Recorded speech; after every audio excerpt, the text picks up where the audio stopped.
Okay, everybody, thanks so much for joining. This is Zoom Room C for the physical spaces to support human and animal wellness. My name is Dana Teal, and My Dog is My Home's animal care liaison and co-sheltering collaborative administrator. I will be the session's moderator. For ideal viewing, during our presentation, please be sure that your Zoom view setting is set to speaker view in the top right-hand corner of your Zoom screen. That we'll have all experienced some degree of positive or negative impact of our physical surroundings on our well-being, I think is a pretty safe assumption. Our three speakers for this panel, Physical Spaces to Support Human and Animal Wellness, in addition to their expertise in their respective fields, all bring a strong sense of compassion and intentionality in helping to promote wellness that I think you will find truly inspiring. Seeking to understand, validate, and prioritize the experiences of individuals or families, people or animals who are experiencing crisis, stress, or trauma should be fundamental, and I believe you will find this reflected in our speakers' presentations. Providing shelter to those who are unhoused together with their companion animals creates a unique opportunity for impactful collaboration to improve services for clients and guests, whether this be in emergency sheltering, domestic violence shelters, or supportive housing. Despite the inherent variation in the spaces and budgets available to various organizations, we hope that you will leave this panel with a new understanding of the importance of utilizing your space to its fullest potential as an essential element in supporting the health and well-being of both humans and companion animals that you serve. I will let each speaker introduce themselves as well, but I will give a brief introduction before we get started.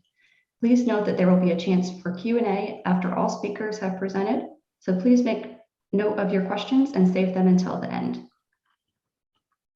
And just a note to speakers, since I don't have my helper today, Jill will be speaking first, followed by Katie, and then Emily. When I introduce yourself, you can go ahead and just have your mic and camera on. That way you're ready to get started. First, we have Jill PABLE, Professor and Chair of the Interior Architecture and Design Department at Florida State University, and a fellow and past national president of the Interior Design Educators Council. She holds a BS and MFA degrees in interior design and a PhD in instructional technology with specialization in architecture. She is a CIDQ certified and well-accredited interior designer. Her research focuses on the design of environments for people in crisis, and she facilitates design resources for homelessness, a nonprofit resource offering research-informed practical design strategies. Her co-authored book, Homelessness and the Built Environment, Designing for Unhoused Persons, was awarded the 2022 Interior Design Educators Council National Book Award. She believes that design can make life more interesting, fulfilling, and humane.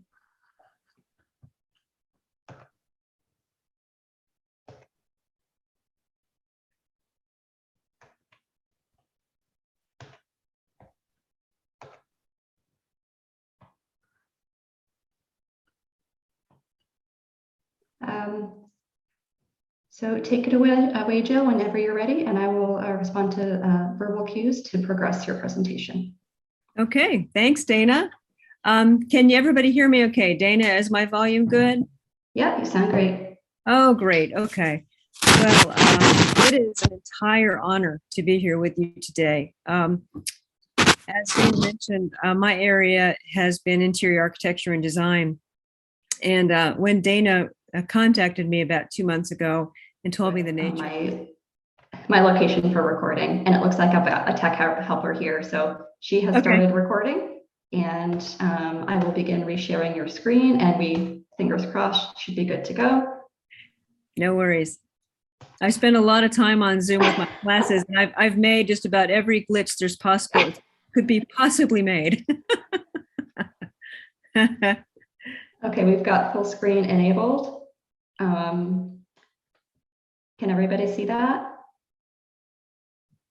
I can't see the presentation yet. Okay. Doesn't look like there's slides right now. Give it one more shot and then I will, if not, I will try to step in. Give me 1 second.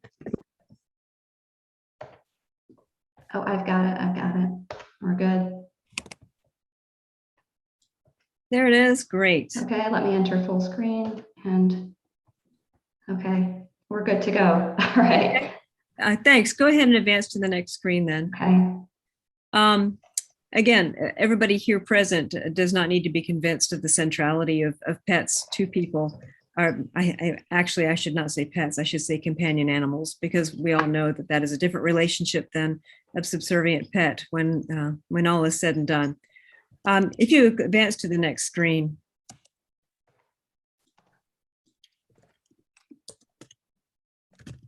So planning for companion animals in support buildings like shelters, tiny homes, and other places is, let's be honest, currently an afterthought or an add-on if it actually occurs at all. What we really have not confronted yet is a couple of things: why we should plan for animals in support environments, and secondly, how we can do that effectively. Here we see an animal that is obviously very loved, but in a space that probably was not specifically planned for their occupation. But this is actually pretty good for what we typically see in shelters and so forth with regard to pets, or excuse me, companion animals. Please go to the next screen. So what I want to do today is two things. I want to explore how animals can help people actually be their best selves based on research that I've been conducting and others. And also, what are some ways that building design can actually support this important relationship? The fact is, animals represent a significant point of connection to people in crisis.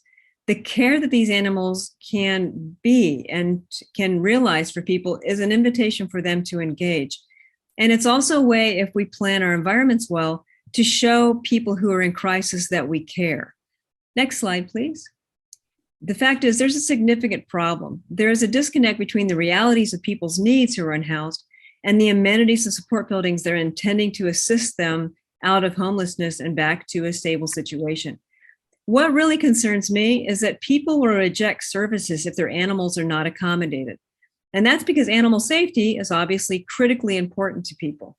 People who do not accept services in turn may continue to suffer in their health and may have shortened lifespan, and not to mention the misery of living outdoors may continue for them and their companion animals.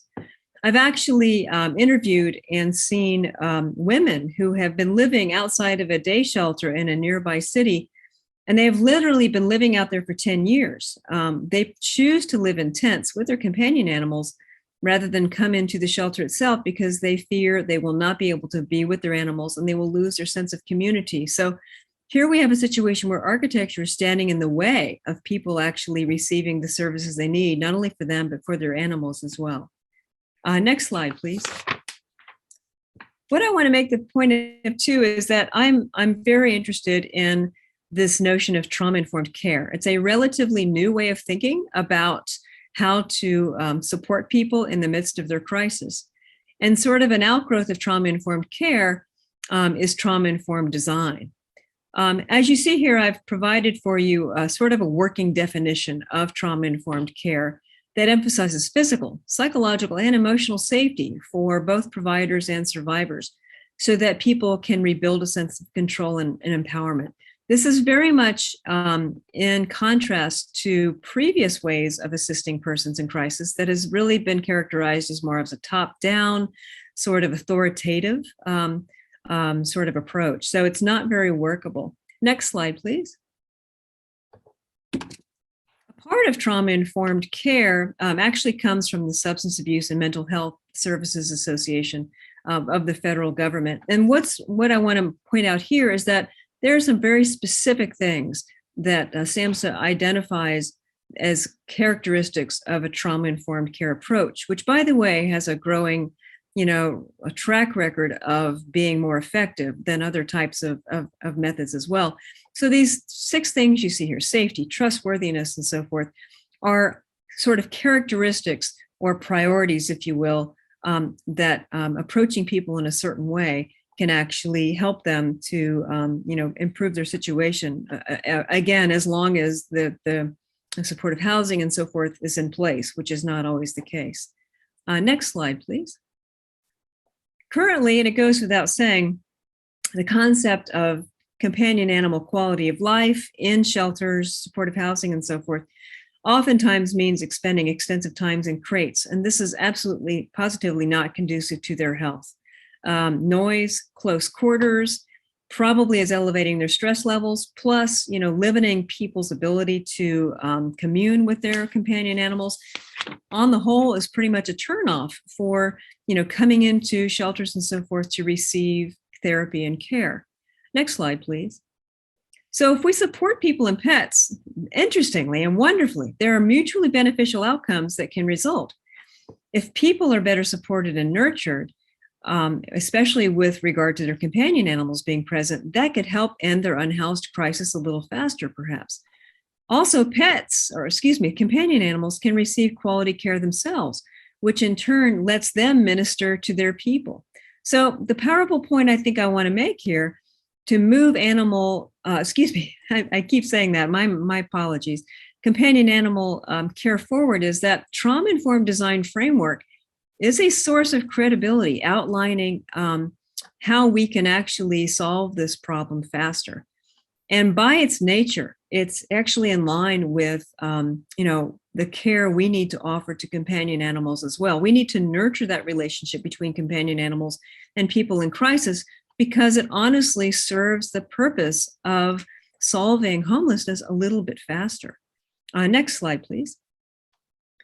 So if quality, thoughtful care for people and companion animals is not yet widespread, we need to examine this issue and think through ways to effectively support this relationship. So what I want to share with you next are 7 different qualities of trauma-informed care design, and I want to examine those through the alignment with companionship of animals and architecture that can support people and animal health.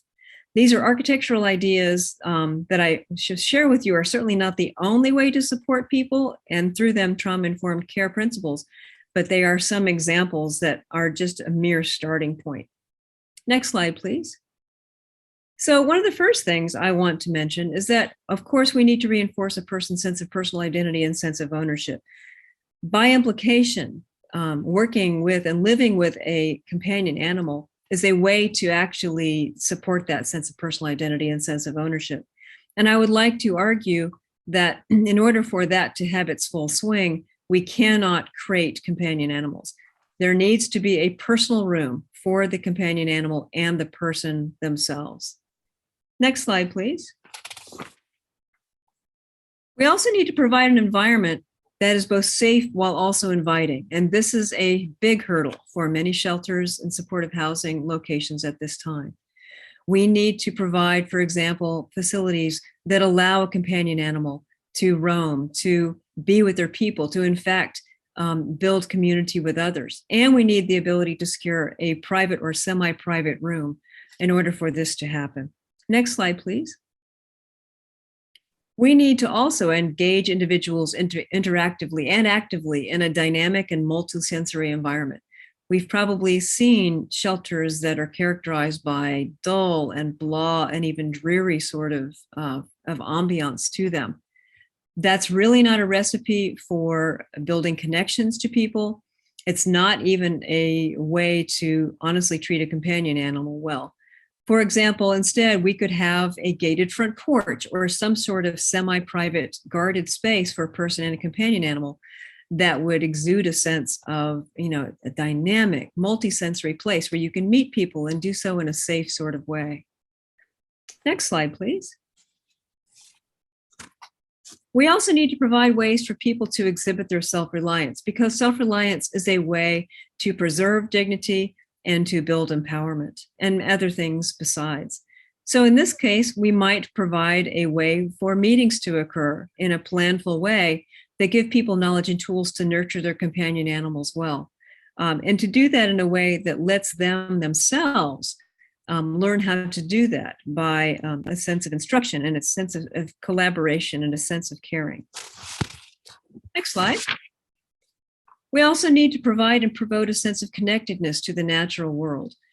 People who have become unhoused, especially those who have lived outside for a long time, may rightfully start to see the natural world as their enemy, providing rain and cold and freezing temperatures and so forth. So sometimes there needs to be a reckoning or a reconciliation with the natural world.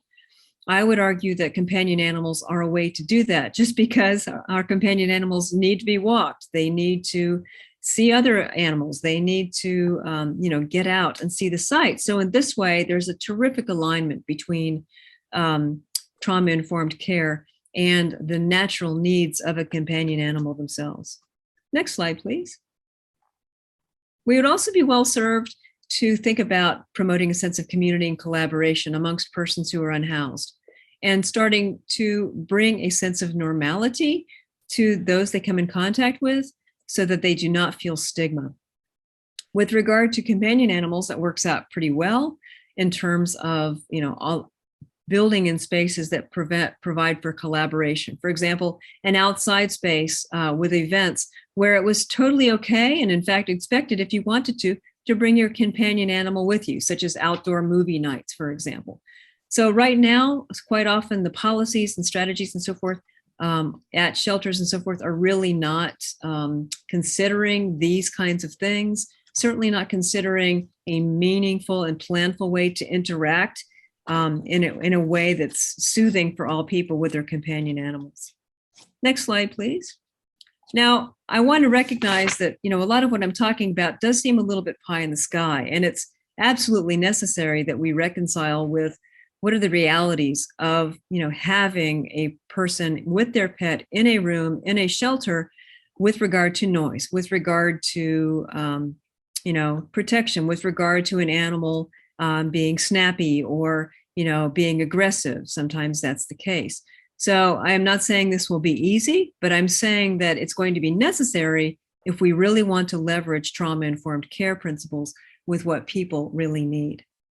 Next slide, please. So bottom line, obviously we are not there yet. We are not yet accommodating people with where they are with their companion animals, with how we design places and buildings. And we clearly have a lot of way to go on this. But what I hope that provided was the briefest of ideas here that might help with this. Last slide, please. If you'd like to learn more about design resources for homelessness, we have over 300 plus pages of reports, case studies, ideas on how to design for people with specific circumstances at the Design Resources for Homelessness website. I also want to mention a forthcoming project for me personally in my research is to envision a place that's meant to design for people and their companion animals so that we can start to envision how this might be reconciled in the future. So thank you very much. I enjoyed my time with you. Thank you, Jill. And I've become familiar with your work, and it's really fascinating to see you apply the principles of trauma-informed design to co-sheltering.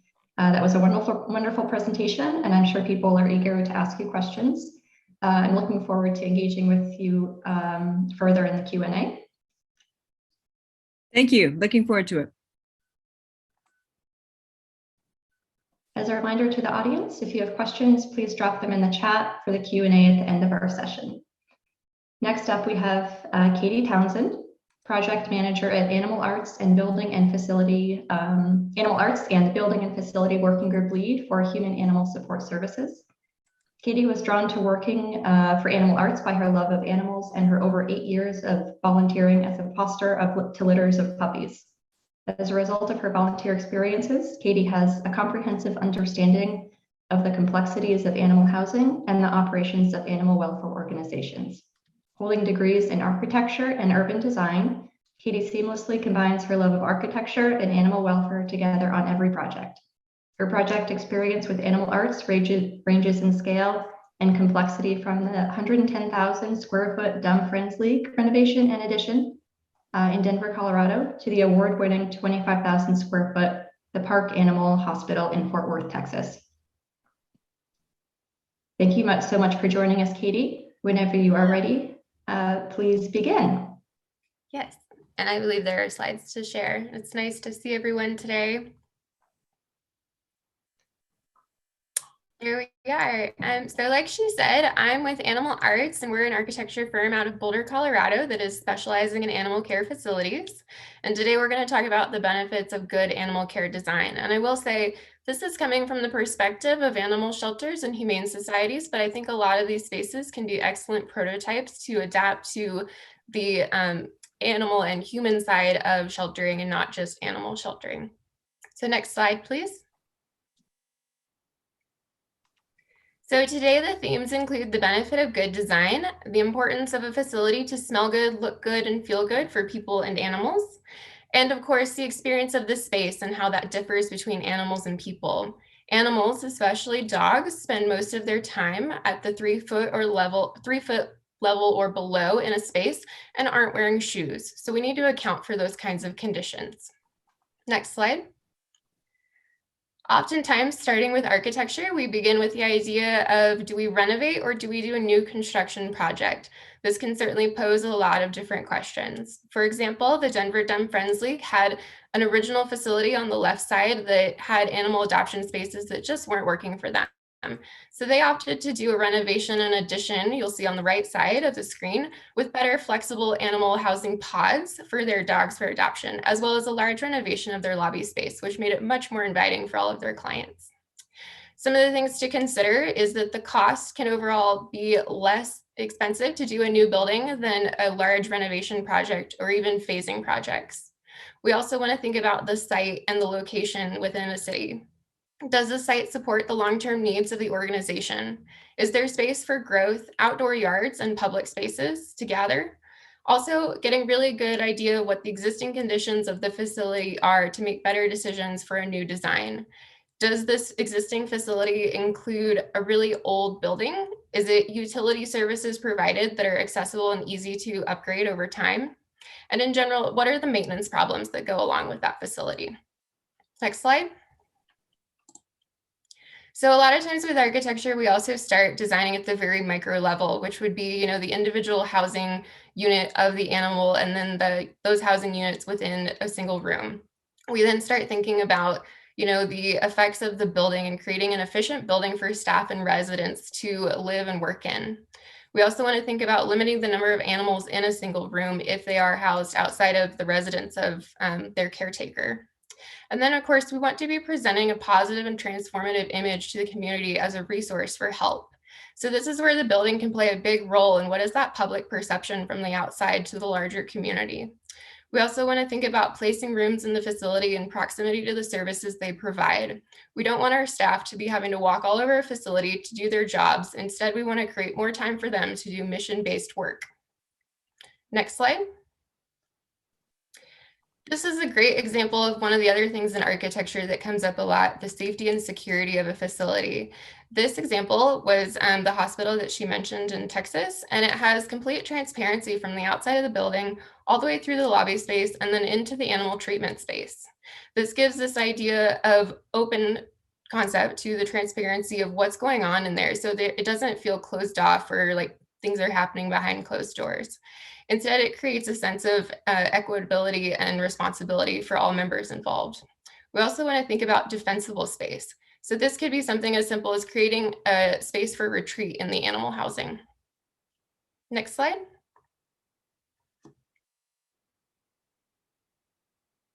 Next slide.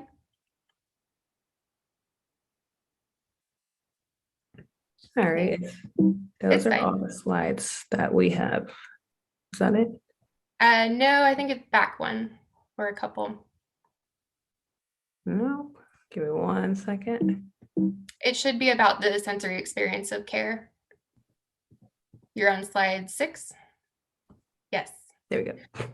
So some of the biggest things to consider when we are looking at the design, is the total sensory experience of the human and the animal when they come into a facility. Oftentimes, this is very stressful and overwhelming experience with lots of noise and sound and things to look at that maybe an animal has never seen before. So starting to implement a couple of strategies like we see in these photos can be very helpful. So for example, noise reduction strategies such as the printable sound panels that you see in the lower right photo where it's the landscape actually help create art within the space, but reduce the level of sound that's bouncing around that room. We also want to think about species separation, especially for cats and dogs. We want the cats as far away from the barking dogs as possible.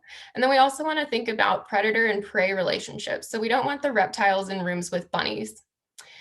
It's also good to think about the visual blocking strategies. So simple solutions like you see in the photo on the left, where it's a simple curtain or maybe even frosted glass as a space for retreat can really help an animal feel protected. Even kennel manufacturers now are creating detachable panels that you can add onto the front of dog runs as an alternative option. Next slide. So this is one of the most important slides, and it may not seem like it at first, but with a lot of animals and people moving through spaces, it's important to design with easy and cleanable materials, and especially a lot of janitors' closets. You never know what might happen. So high levels of air changes are also great in spaces.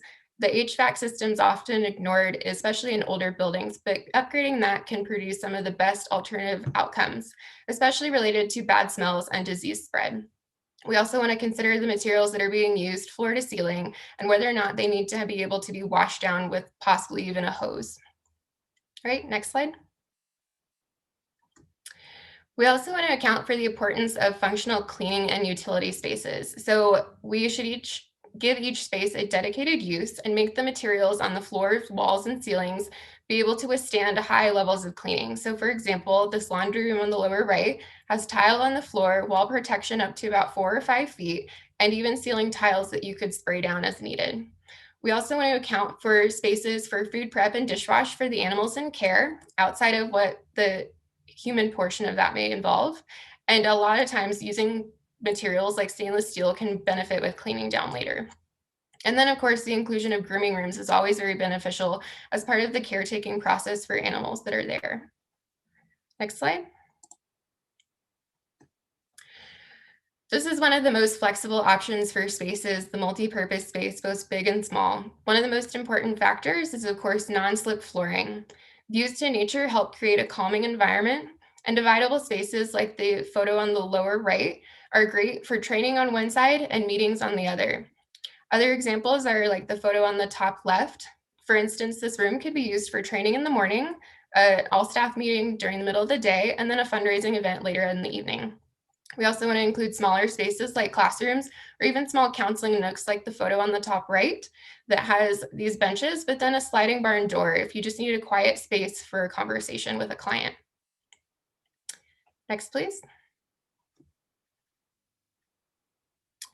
So then, of course, we get to the actual physical animal housing. And again, these are examples from animal shelters and humane societies. However, these ideas relate really well to all animals in care.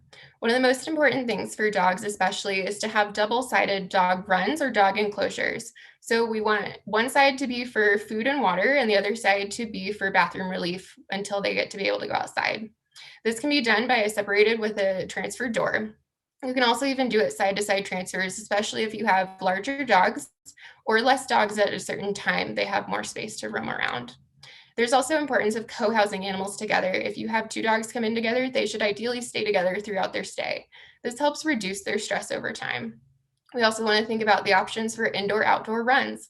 These are excellent. So part of the half of the run is on the interior and the other half's on the exterior. So they have an option throughout the day. And then, of course, we want to give animals that area to rest and to feel safe. So for example, the photo on the lower right has, again, that frosted glass. It's kind of a swooping shape that helps them give that space for retreat in more of a real life room setting. This is also great for low stim housing options. So you can do dimmable lights, music pumped into the rooms, things like skylights are really helpful, but really keeping that sense of stimulation lower throughout the day. Next, please. And then, of course, cats. Cats typically need at a minimum with a built-in kennel 4 to 5 feet wide. And again, that's to get the food on one side and the litter box on the other. Oftentimes, these type of units can be dividable with easy separation, such as a portal or even like a divider panel. And that does help with cleaning. You put a cat on one side, you clean the other, and then you switch. Other examples are like the lower right photo, which is called a cat run for our experience. But this is basically dog housing manufactured panels that we've adapted for cats. Cats like to be down low and up high, and they like to scan horizontally. So giving them options to engage with their environment more is very important. We also want other types of housing choices. So maybe you have outside catio spaces for them to roam around and again, have that freedom of being inside or outside depending on the weather. Next slide. So then thinking about the overall experience of spaces, so obviously design influences the stress and behavior of both people and animals. We want to create areas to gather and rest with views to nature, natural light, and choices of seating. A lot of this goes back to the word choice. You'll hear me say multiple times throughout this presentation, but it is really important because it gives the person a sense of decision-making and ownership for where they are at that time. But giving the different options of seating is also very important because it helps them just, adapt to whatever's going on at the moment. Next slide. This is also one of the least thought about things on most architecture projects is the wayfinding and signage and navigating the building, and yet it's the most helpful for people that aren't there every day. So it's really important to ask during this design process, can people easily navigate your building? And then how can you use graphics to create positive experience moments throughout the facility? A lot of times easy renovations include just updating those beige and brown walls to something more inviting, like a light green or a blue that kind of brightens up the entire space. Next slide. And then, of course, we also have to think about, warm tones versus cool tones and how that feels. These are two very different locations in the country, and we want to be conscious of what the local design really influences in both of those spaces. We can also create better environments with fun lighting, again, non-slip flooring, inclusive spaces, and friendly spaces. Can the lobby look more like a living room and less like a hospital waiting room? Can it have access to natural light and reducing sound, again, with those different types of sound panels or natural materials like wood within spaces? Next slide. And once again, I'm going to say this one a lot. The non-slip flooring is incredibly important, especially for dogs that may have fear with walking on different materials. A lot of times, certain materials that are very bright white or plastics can fluoresce to animals and create a fear of the space. You'll see a lot of the fear-free neutral colors appear if you're aware of the fear-free movement in design. And these are subconsciously calming to both people and animals. Flooring products like resinous flooring and heat welded sheet vinyl can provide good materials for animals to walk on and be safe for the staff to not be slipping on or residents at different times. You'll see the blue flooring on the left is an example of the sheet vinyl flooring. They don't have to have a lot of creases or grout lines, so it also helps reduce the disease spread throughout the facility as you have a lot of people and animals moving around. Next slide. So then, of course, I pulled a couple of photos to kind of adapt the idea of the real life room for visitation with clients and their animals. So spaces to interact with animals, interior and exterior playrooms, like the lower right, which has roll-up garage doors, are great for training and just general engagement. We also want to think about housing units that connect directly outside with small yards, like previously mentioned. And then oftentimes when animals come into a facility, they may need quick medical examination. So creating even like an exam room that has the interior outside component is great. A lot of times dogs do a lot better when they can go through a medical exam on the outside and not be in a room that they might be very unfamiliar with. So this helps reduce stress in the exams, create independent spaces for residents, and bring in fresh air. Next slide. Outdoor yards are great additions to promote positive animal health. They can be used for visitation, training classes, and of course, things like play groups. Partially covered helps with inclement weather, especially in certain parts of the country where it may get really cold, really hot, or rain a whole lot. We also want to think about fun play features like the water tennis ball on the lower left to create almost like a splash pad for dogs. This really helps with mental stimulation and positive public engagement. And then we want to think about visual blocking screening like the lower right example along the fencing between yards that helps reduce guarding behaviors or other activities that we may not want to promote with the behavior of the animals. But it helps you kind of separate out the different yards. Next slide. So then switching a little bit to the total design process, and a lot of times people do not have experience previously working with an architecture firm and what that really looks like. So the design team will help identify spaces needed in a facility, both renovation or new construction.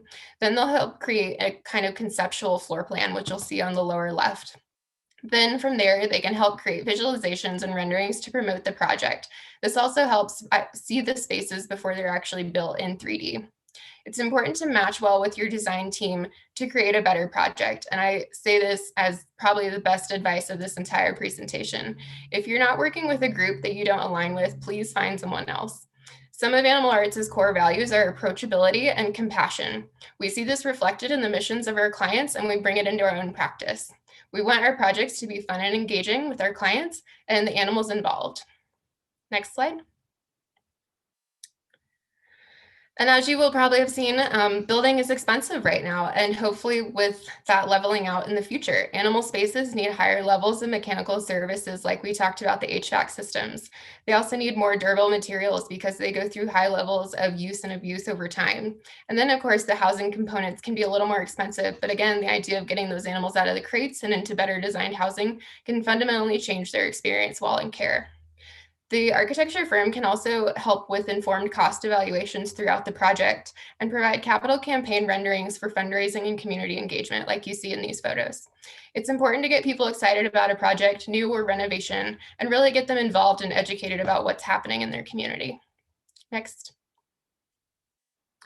So just to wrap up a couple of comments, and those are some of our office dogs at Animal Arts. The architecture should work for you and not be a barrier to service. If your staff is spending all of their time maintaining the building, it's not working for you. If your clients are confused about where they're supposed to be and where they're able to be comfortable, it's not working for you. We also really want to think about smell good, look good, and feel good. If we can make that happen in every space, it'll be a better environment for both people and animals.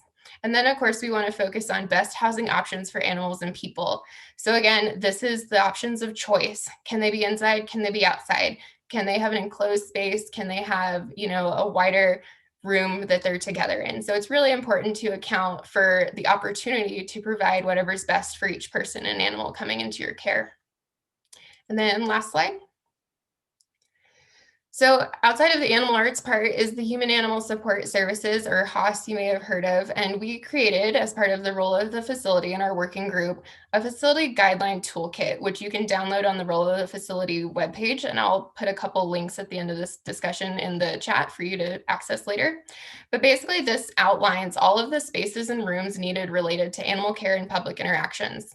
It is targeted, again, towards more animal shelters and humane societies. However, a lot of these spaces, like animal housing, multi-purpose spaces, outdoor yards, and utility spaces still apply.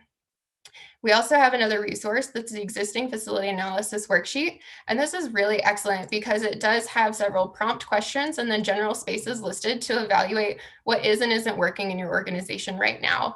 It's really easy to use. It's also part of the toolkit combined, but can be downloaded separately as well. But I think these would be really great places to start when evaluating what is and isn't working for your organization and how you can positively move forward while integrating animal care. And that's all. Thank you. Great. Thank you so much for your presentation, Katie. You shared some really great information with us and have no doubt inspired some really great ideas for how programs can create safe, healthy spaces for people and pets. I think we'll get some great questions for you during the Q&A. Thank you. And last but certainly not least, we have Emily Traunetti.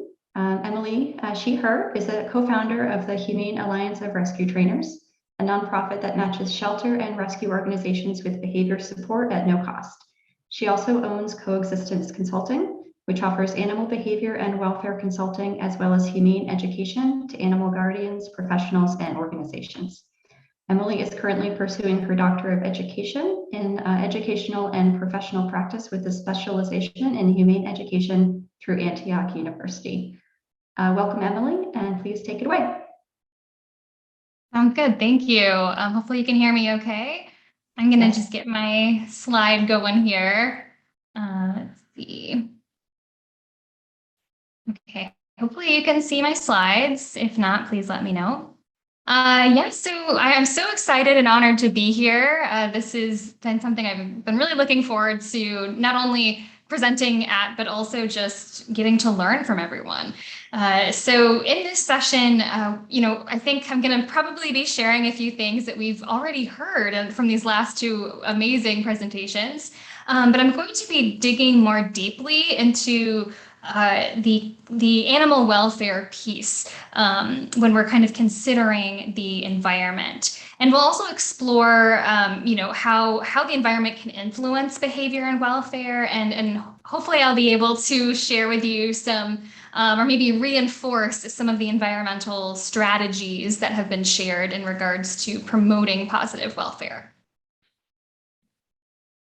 So, as Dana mentioned, my name is Emily Trinetti. My pronouns are she, her. I'm an animal behavior and welfare consultant and a humane educator.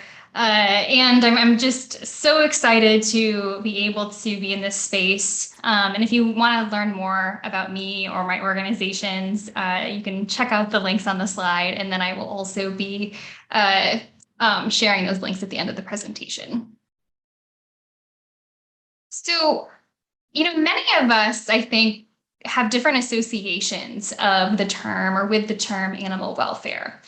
I'm sure, many of us here, given the context or the topic of this conference, many of us here associate animal welfare with animal sheltering, animal rescue.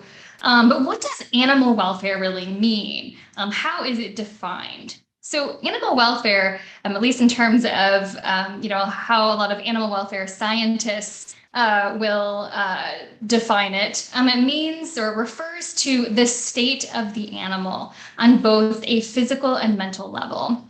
And so it's the experience of that individual animal, and it's from their perspective, not from ours. So, for example, we might have opinions on what good dog play looks like. But what it's really about is the experience of these two dogs. Are they experiencing positive welfare in these moments of play?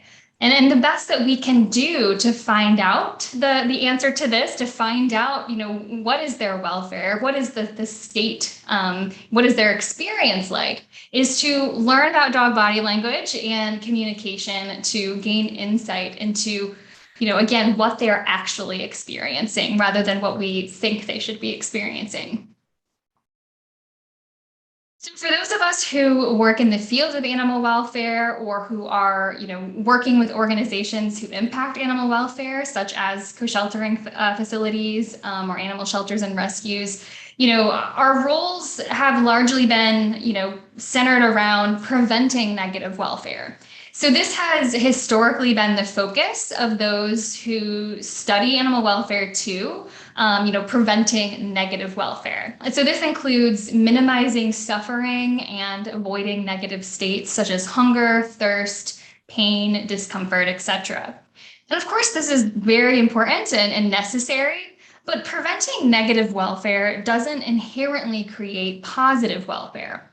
And so to promote positive welfare, we are required to go beyond just satisfying the basic needs of the animal.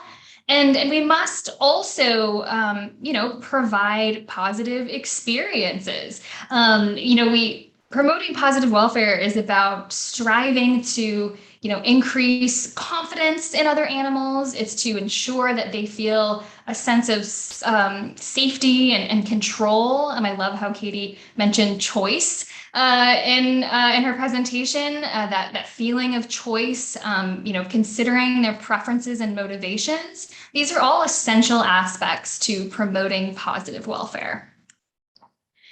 And so welfare influences and is influenced by physical health, mental health, behavior, and external interactions. And so these external interactions are those that the animal is having with their environments, with humans, with other animals. And so when we think about how to prevent negative welfare and how to promote positive welfare, we must also be thinking about all of these interconnected factors. And so many of you might be familiar with the 5 freedoms. For many years, it was kind of the animal welfare standard in a lot of organizations who work in this field, and it still is for many.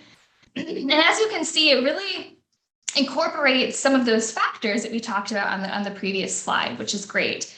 There is this wonderful animal welfare scientist who, his name is Dr. David Meller, who has proposed kind of an alternative way of assessing welfare that better reflects the depth and really the breadth of what we currently know about animals. And his welfare model is called the 5 domains, and it's been regularly updated as the science surrounding animal welfare and behavior evolves, which is something I think is really important. And actually, the most recent update, to my knowledge, was in 2020, which had a specific focus on welfare in the context of human-animal interactions. So definitely something worth looking into, looking at that paper, and I believe it's open access. So highly recommend checking it out. But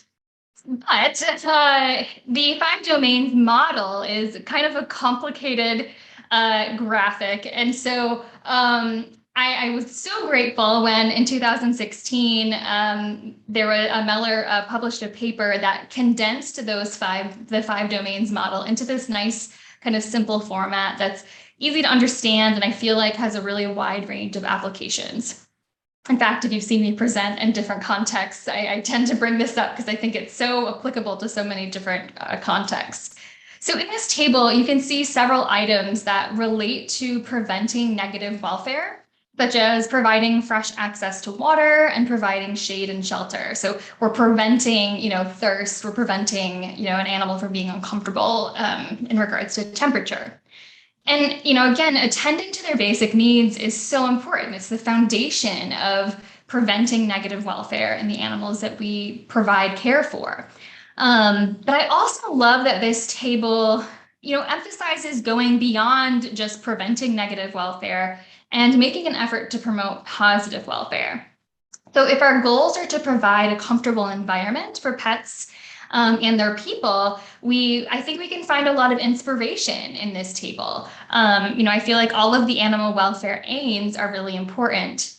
The most obvious one that I feel like is applicable to this conversation is item number 2, so the good environment, which says to provide shade, shelter, or suitable housing, good air quality, and comfortable resting areas in order to, or with the aim of minimizing discomfort and exposure and promote thermal, physical, and other comforts.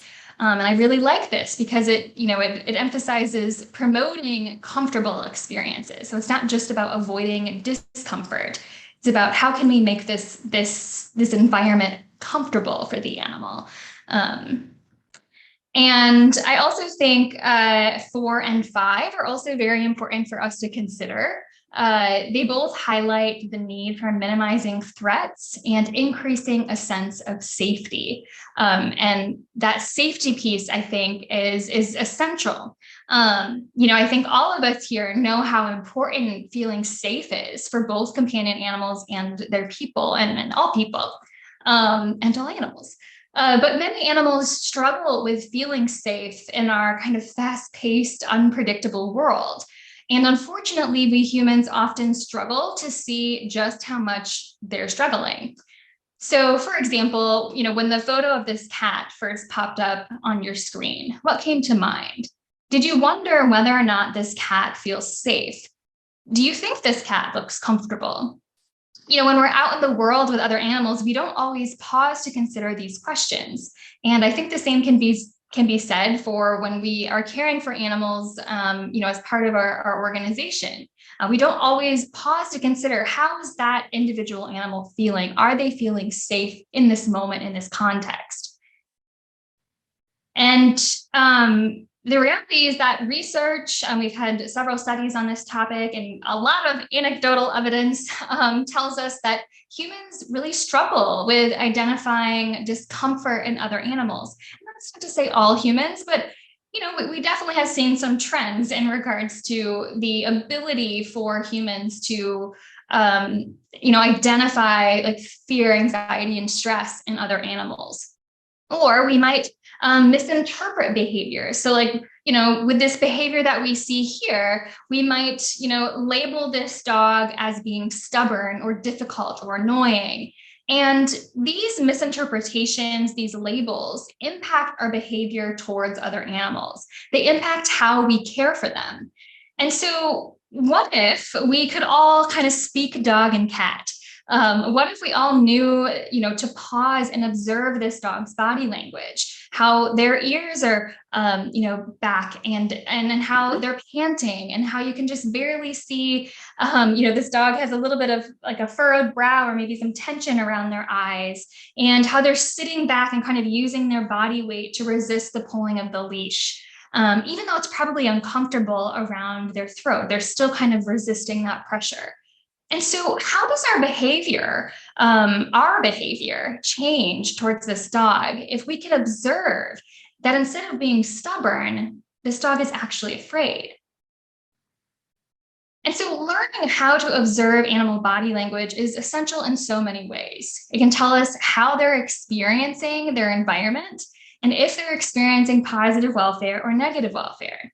And, I wish we had time to go over this graphic in detail, but essentially what you're seeing is, some behaviors, or there are behaviors that kind of fall in the green relaxed category.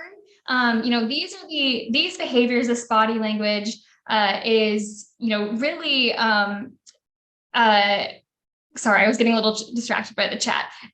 Yes, love fear-free shelters. So the behaviors that you see kind of in these green categories, or at the green end of the spectrum, these are this is the body language that we want to see, right? This is, these are animals that are relaxed, that are, interested, that are feeling content. And so we want to, this is positive welfare. This is what we want to aim for. Alternatively, we have animals who, if they're starting to display signs of fear, anxiety, and stress, if you're seeing some of those yellow and red behaviors, or body language, these are animals that are experiencing negative welfare. And these behaviors really mean that changes are necessary in order to improve that animal's environment. So if you'd like to look more closely at this graphic, you can head over to fearfreehappyhomes.com. These graphics are freely available, and they also have 2 excellent videos on cat and dog body language. So you can kind of see all of this in action. So, you can download these handouts, give them to people, they're really, I love them. I use them all the time. And so, I think that we often think of other animals as voiceless, but they're communicating with us all of the time. It's up to us to learn their language so that we can ensure they're feeling safe in their environment. This is especially important when animals are in environments that are new and unfamiliar. Whether that's out on the streets or in a shelter, we really need to pay attention to what they're telling us. And so the environment can influence behavior in so many ways, including ways that we might not be able to perceive. Dogs and cats have the same basic senses that we do, but they experience the world through these senses differently than we humans. For example, humans are very visual animals, whereas dogs kind of see the world through their noses. And cats also have very sensitive olfactory systems. And dogs and cats can also detect frequencies of sounds that are beyond the ranges of humans. So, this is important to be aware of, to think about how are they experiencing this environment. And it's important to note that as animals become more stressed, they can become even more sensitive to the different sights, sounds, and smells that may be occurring in their environment. So, we'll probably never really know what the realities of these animals are like.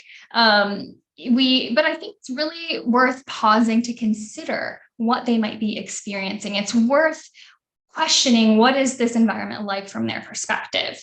And knowing what we do know about the senses of these animals, can we identify things in that environment that could be stressful for them, such as overpowering smells or sounds, or the presence of other animals? And, again, this is where body language comes into play. This skill can help us know when our animals are stressed, which tells us, that we need to then assess what's going on in the environment. And once we know what causes our animals stress, we can start to make changes to decrease that stress. We can also start to see, what we need to do to prevent stress from occurring in the future. So it takes time and practice to learn how to read animal body language and how to develop an awareness of how the environment might be influencing welfare and behavior. So to do this, I recommend that we start to ask ourselves these questions. For those of you who are planning a co-sheltering facility, you can ask these questions, or if you already have one, ask these questions and see, if there are changes that might be, beneficial to make. So we have, what is the animal environment like? What occurs in this environment that the animal may be more sensitive to than I am? What changes could be made in the environment to prevent or decrease fear, anxiety, or stress? And how can we help this animal feel safe in this environment? And then finally, we should also consider what changes could be made to the environment to improve the animal's welfare and well-being. So not only, preventing negative welfare, but how can we help this animal not only tolerate the environment, but enjoy it? How can we help them feel good? So the changes we make to an environment will vary significantly depending on the stressors occurring, the species that we're caring for, as well as the individual animal. And I know that we have people, attending this conference who care for animals in such a variety of contexts. And so, just to kind of get you all thinking about this, here are just a few general tips on, that can be applied to a variety of environments. So first, ensuring the animal has enough distance from other animals, including humans, as well as other stressors. So Katie touched on this, and I think it's so important, especially, cats from dogs, sometimes even cats from other cats. We really need to be giving these animals as much space as possible. And I know that there are some limitations there. Decreasing sensory stimulation, like by using white noise machines, adding visual or sound barriers, etc. And then increasing comfort and enrichment. So ensuring they have a comfortable bed, of course, a comfortable sleeping area, and also thinking about what are some other enrichment items that we can include in that environment. So like food puzzle toys or other types of toys or games for them to engage in. Okay, so I feel like I went really fast through that. I hope that this was helpful. If you'd like additional resources on this topic, or if you'd like a copy of my references list for this presentation, you can contact me through coexistence.consulting. And then if you have questions about the Humane Alliance of Rescue Trainers, which I will be talking a little bit more in my next session, but you can always contact us through rescuetrainers.org. So thank you for watching. Thank you, Emily. That was another great presentation. And some of the hesitation to allow animals in homeless service environments has to do with animal behavior concerns. At My Dog Is My Home, we can't stress enough how valuable it is for homeless shelter providers to have a relationship with a reputable trainer that uses positive reinforcement methods to address some of these concerns. You've provided great information, Emily, and I'm looking forward to diving into the Q&A with you. As a note to our attendees, Emily will be presenting a second talk during our next session, specifically focusing on finding and working with behavior professionals. So if your questions or interest lies in that topic, please check that session out. And as a reminder to our audience, please drop your questions in the chat. We have about 7 or so minutes for our Q&A. Does anyone have any questions? Drop in the chat. I'm going to refer to a couple that I saw come in during our initial presentations. So for Jill, someone asked if you had experience working with domestic violence shelters, becoming pet friendly and co-sheltering. I do have experience working with domestic violence shelters, but I cannot profess that I have worked with shelters who have sought to include companion animals amongst their architectural amenities. I wish that wasn't so. But I do think that the time is now to start to work on that. Again, as I mentioned, if not at least for the reason we could attract more people to accept services if we are amenable to their situation, which includes companion animals. So the time is now. So I wish I had a different answer, but that's what I had to say. Well, there's always tomorrow. So that's great. Thank you very much. And for those of us who might live in a more urban or population dense space, I guess for any of our panelists, Are there ways to make the most of tight space and limited or no open space? I guess from the human perspective, as well as for animals. Was that a comment for me or somebody else? Any of our three speakers, I think, could probably speak to maybe various elements of that. So Jill, if you want to give your 2 cents on that, and then we can move on if Katie or Emily want to chime in. Yeah, I think I'm in the presence of 2 absolute experts about specifics like this, but I'll perhaps provide an introduction. I think the reality is that a lot of our unhoused persons are in urban environments, and therefore it makes sense they're going to need to access urban-based shelters, which of course puts a premium on space. I think it's important to consider an urban space in the greater context of its neighborhood. For example, I think if a shelter could be placed such that there was walking distance to a reasonable, dog park or something like that, not every amenity may have to be actually on campus. Unfortunately, a lot of our shelters are placed in industrial zones or less savory areas, which sometimes can make that challenging. But I think also there are some things we can do with existing spaces which we might not have considered before, such as making better access, making better use of roofs or other types of spaces that we just have out of habit not included or thought about before. I think it's important to recognize that the changes we're talking about when we start to embrace companion animals may be significant. I think it's going to affect programming at a very fundamental level in terms of space allocation, in terms of the presence or absence of spaces, and other types of things. So this is no small thing, but that doesn't make it any less important. That's great. Thank you. Katie, do you have any thoughts on this question? Yeah, I think that was a perfect comment. And I did respond directly to that question in the chat. But I did say, even creating small spaces in kennel areas that are just out of kennel time, and it could be made out of those like dog panels that we looked at for a cat to come out of their kennel or crate and just have some space to walk around can be really helpful initially. But again, like you said, dog yards, dog play yards, outside visitation spaces on second stories or even multiple stories, we've done it. And those are really great opportunities. And then really making use of that multi-purpose space with that kind of a rubberized flooring or no slip flooring, that's a really great opportunity to divide it out into halves or thirds and really get that out of housing time to really play around and have some space to run around can be helpful. It doesn't have to be big. It's just great if it's not where they're typically sleeping the whole time. Right, so a little bit of variation and perfect. Emily, do you have any thoughts to add to that question? Everyone has done a really great job answering it. I guess the only other thought I would add is really making the most of all of the space that you have in terms of like horizontal and vertical space, especially for cats.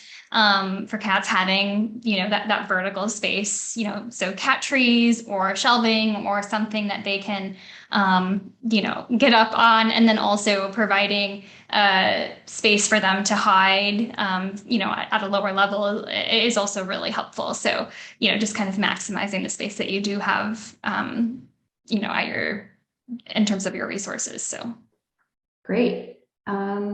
And I'll just ask one more question to close us out. We've got a couple minutes left. All of these presentations address the interrelated and complementary nature of co-sheltering settings that support both human and animal well-being.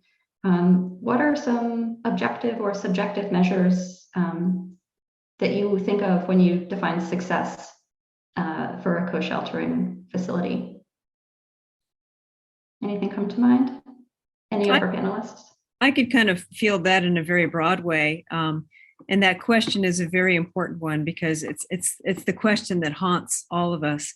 And I think, we need to look at the ultimate indicator of success here, and probably is, not only human and companion animal happiness, but also the ability to move out of that point of crisis and into, more permanent housing in a better situation. So I think the ultimate, indicator is going to be, can we move that family, if you will, into a more stable situation and out of an emergency shelter situation altogether? And that's a tall order given the cost of housing, cost of supplies, cost of construction at this time. But I think that's an important overall goal to keep in mind. Great, thank you. Yeah, that's really important. Thank you for sharing that. Yeah, and I would just add really quickly, a lot of times, especially with longer stays in animal care facilities, we see the stress kind of compound on animals, and then a lot of times they'll present with some kind of illness. So I think that is a very easy way to see if it is being successful or not, is if the animal's in care and then they're presenting with kennel cough or something they picked up off the floor that they walked across that wasn't cleaned well enough. That's really an indicator of, is the space working or not. But if they're exhibiting, natural behavior and relatively calm behavior, then I think it's probably going well. Awesome. And then that speaks back to Emily's point of, being able to identify, positive welfare from those behaviors indicators as well. Yeah, that's all I was going to add. Yeah, that's all I was going to add is like language, like what I shared. Go back to that. Definitely look at their body language. Awesome. Thank you so much again for all joining us. We, I believe, are going to be going onto a break next. So thank you all for being here today. And audience members, be sure to come back after our 15-minute break, and that will bring you back to our main Zoom room. And then we will again break out into breakout rooms for our next sessions. See you then.